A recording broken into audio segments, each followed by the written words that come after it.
أهلا. أنا جاية أتكلم في أنا مدام غادة النجار أرملة الفنان وائل نور. طبعا الموضوع مالي السوشيال ميديا وكل التواصل الاجتماعي. بس بحب أوضحه بكذا صورة.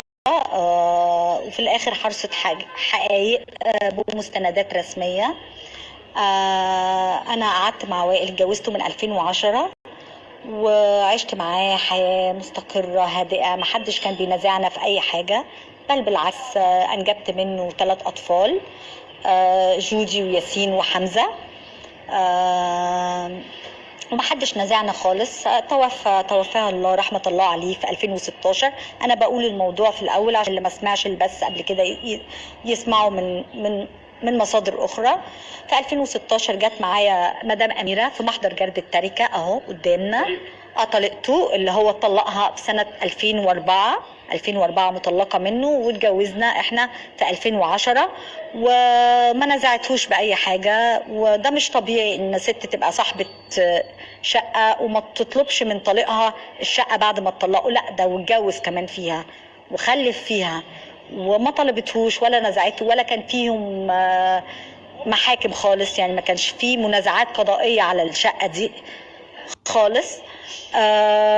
وجت معايا في 2016 واقرت بالشقه وخلاص، وجت عزتني هنا وانا وجهت لها كذا مره اسئله وبرضه ليها حق الرد. انا بفضل مصممه لحق الرد.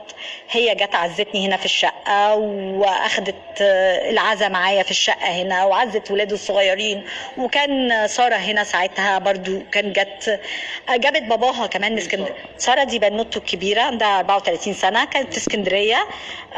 كانت في العين السخنه. انا كلمتها يا ساره يا ساره، انا اول واحده عرفت من جيران اتصلوا بيا يا ساره الحقي بابي. قالت لي انا رايحه اسكندريه. جابته هنا ساره عندي، جابته البيت، ودكتور اشرف كان معاها واستاذ هنيدي، وفي برقيات تعزئه من جميع الفنانين معايا لغاده محمد احمد بما اني نقابيه للشقه هنا تعزيتي في وائل في العنوان بتاع الشقه.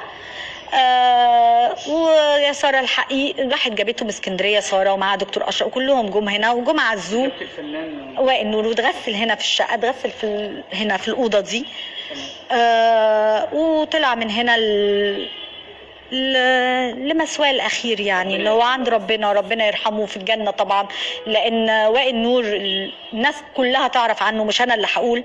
الشبراوي الجدع الاصيل، مش ده اللي ياكل حق حد، ومش ده اللي هياخد حق طليقته بعد ما تتوفى. وكان لو ليكي حق عنده كنت طلبتيه منه وهو عايش، ما تجيش بعد ما يموت وبعد ما تقري تفتكري ان ليكي شقه وتطردي منها اخواته. انا مش قلقانه. الناس فاكره ان انا قلقانه ليه؟ ما انت معاكي. لا انا معايا مستندات وحطاها، انا مش معايا مستندات وبتكلم عنها، لا ده انا برصدها وحطاها، واللي عايز يجي يطلع عليها يطلع عليها، والموضوع في صحه المحاكم. بس اما 7 سنين كتير، 7 سنين اول درجه، لسه في درجه تانية واستئناف ولم يتم الفصل فيها نهائيا، لكن الموضوع تزوير كان على العقد المسجل.